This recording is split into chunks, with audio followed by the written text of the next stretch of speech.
बचपन में डेक्स दीवार पर चढ़ते चढ़ते एक लोहे के खंभे पर गिर जाता है, जिसके कारण उसे बहुत चोट लगती है और उसका बहुत खून भी बहता है। लेकिन हॉस्पिटल में डेक्स के ब्लड से मैच करता ब्लड नहीं था। कुछ दिन बाद हैरी उसे हॉस्पिटल में मिलने आता है। डेक्स अब पहले से ठीक था। हैरी उससे पूछता है, क्या कर रहे हो? डेक्स जवाब देता है, थैंक यू कार्ड बना रहा हूँ। हैरी, किसके लिए? डेक्स बताता है, उसके लिए जिसने मुझे खून दान दिया और मेरी जान बचाई। हैरी, लेकिन वो अब कभी नहीं आएगा। डेक्स ये सुनकर उदास हो जाता है और अपना कार्ड फेंक देता है। हैरी उसे उदास देखकर कार्ड उठाता है और कहता है, मैं उसे हर हाल में ढूंढूंगा। कहानी के पिछले पार्ट में हमने देखा कि डेक्स जॉर्जी और वैलेरी के खून में खुद को फंसता देख सारे सबूत पानी में फेंक रहा था कि तभी उसे वैलेरी के ब्लड सैंपल पर स्माइली बनी दिखती है। डेक्स उसे देखकर सोचता है, लगता है मेरा दोस्त मेरी मदद करना चाहता है। थैंक यू मेरे फेवरेट सीरियल किलर मेरी मदद करने के लिए।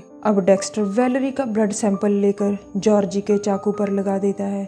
ये चाकू डेक्स जॉर्जी की बूट से लेकर आया था, जिस पर जॉर्जी के ही फिंगरप्रिंट्स थे। अगले दिन पुलिस डिपार्टमेंट में डेक्स वैलेरी का ब्लड एक कपड़े पर लगा देता है। पुलिस डिपार्टमेंट में जेम्स और डेब दोनों बैठे बातें कर रहे थे। डेक्स उनके पास आकर कहता है, मुझे कुछ मिला। वो दोनों डेक्स के कैबिन में जाते हैं, जहाँ डेक्स उन्हें बताता है कि ये कपड़ा मुझे जॉर्जी और वैलेरी के बेडरूम से मिला था और इस पर वैलेरी का खून लगा है। डेब को उसकी बात थोड़ी सी अजीब लगती है, जिस पर डेक्स कहता है, मैं क्राइम सीन से कभी कभी कपड़े भी ले आता हूँ जो लाश के आसपास होते हैं, ताकि हम कातिल को जल्दी पकड़ सकें। डेब अभी भी उसकी बात पर सहमत नहीं थी, जिस पर डेक्स उन्हें वैलेरी के क्राइम सीन की वीडियो दिखाता है। वो कहता है, लाश की गर्दन पर जो कट है वो बहुत गहरे हैं, जिसका मतलब कातिल जल्दी से अपना काम करके भाग जाना चाहता था, जबकि ट्रक किलर हमेशा ठंडे दिमाग से काम करता है। फिर डेक्स पूछता है, क्या तुम लोगों ने उसके पति जॉर्जी का पता किया?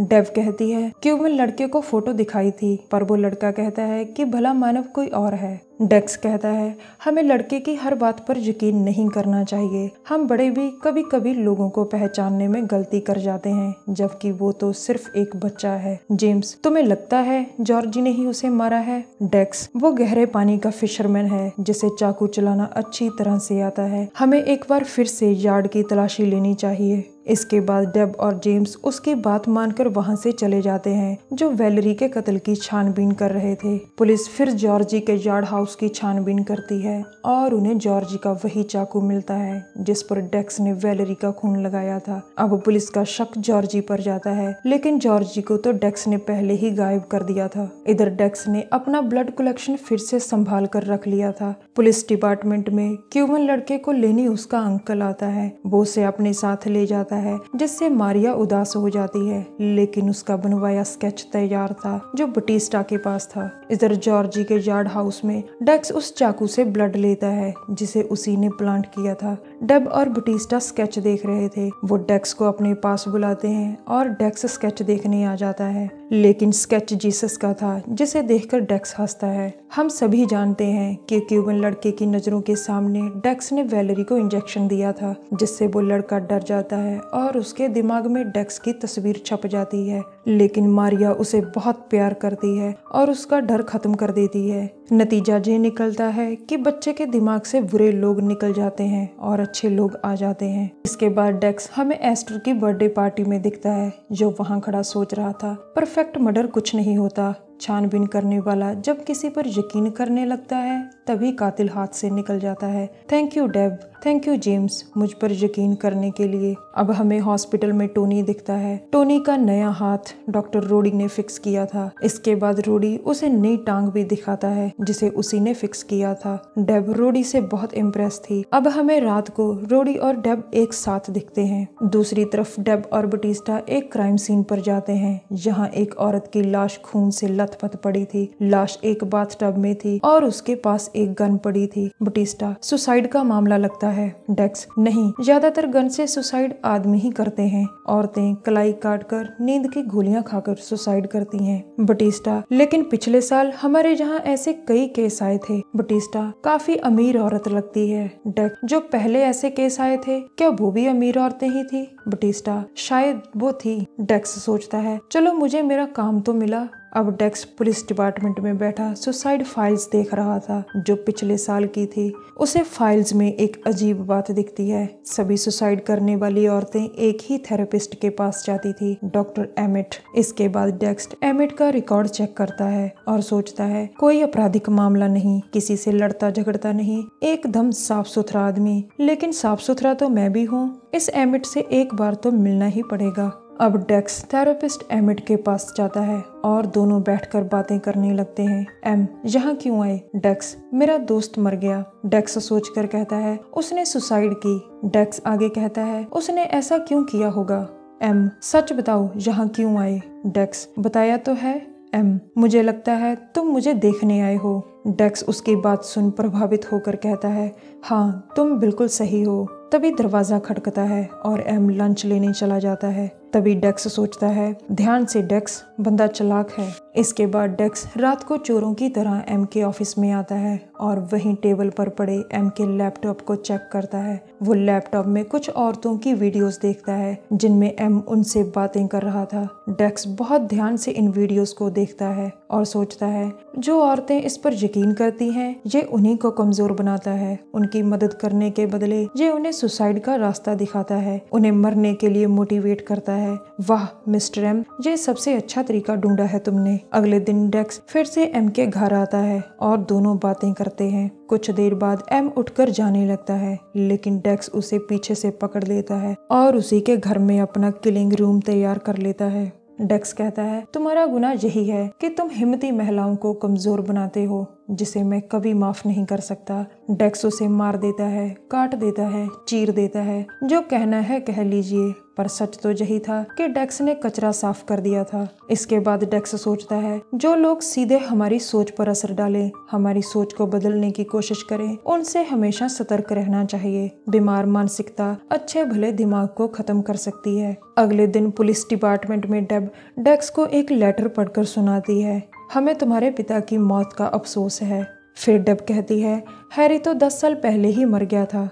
डेक्स, ये हैरी के लिए नहीं, जोसेफ के लिए है। ये चिट्ठी वसीयत है।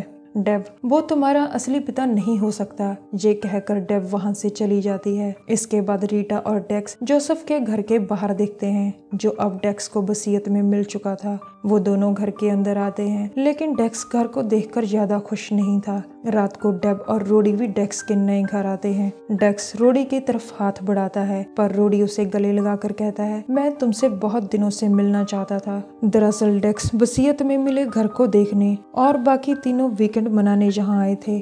अगले दिन डेक्स एक हॉस्पिटल में जाता है जोसेफ की बॉडी को देखने। दरअसल वो जोसेफ को अपना पिता नहीं मान रहा था, लेकिन जब उसकी नजर जोसेफ की एल्बो पर बने टैटू पर पड़ती है तो उसे थोड़ा सा शक होता है कि उसने ये टैटू बचपन में कहीं देखा है। वो डॉक्टर को कहता है मैं अपने पिता के साथ कुछ समय अकेले बिताना चाहता हूँ, जिसके बाद डॉक्टर वहाँ से चला जाता है। डेक्स जल्दी से वही अलमारी में से एक इंजेक्शन निकालकर जोसेफ का ब्लड सैंपल लेता है। फिर वो मसूका को फोन करके कहता है मैं तुम्हें 2 ब्लड सैंपल भेज रहा हूँ और तुम्हें इनका डीएनए टेस्ट करना है। रात को डेक्स और बाकी सभी घर में जोसेफ के सामान को देखकर उसके बारे में ज्यादा से ज्यादा जानने की कोशिश करते हैं, लेकिन उनके हाथ कुछ नहीं लगता। रोडी के हाथ एक पुरानी म्यूजिक डिस्क लगती है जिसे चलाकर वो और डेब डांस करने लगते हैं। अगले दिन मसूका डेक्स को फोन करता है लेकिन उसका फोन डेब उठा लेती है। मसूका उसे बताता है कि डीएनए मैच हो गया है, यानी जोसेफ ही डेक्स का बायो फादर है। डीएनए वाली बात जानकर डेब डेक्स से बहुत नाराज होती है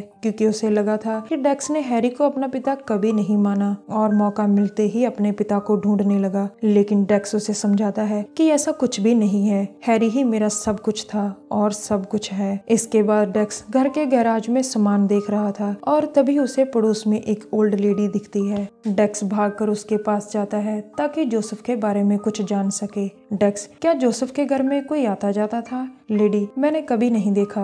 डेक्स, ध्यान से सोचिए, कोई तो आता होगा।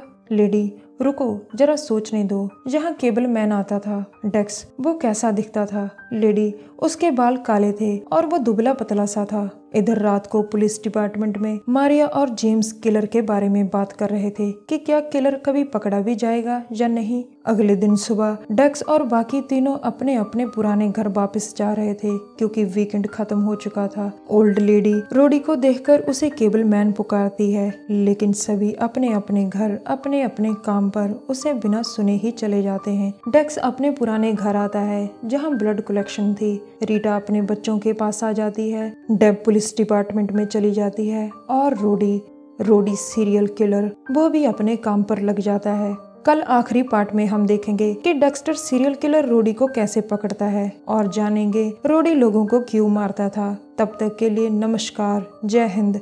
हमारी वीडियो देखने के लिए धन्यवाद। प्लीज हमारे चैनल को जरूर सब्सक्राइब करें।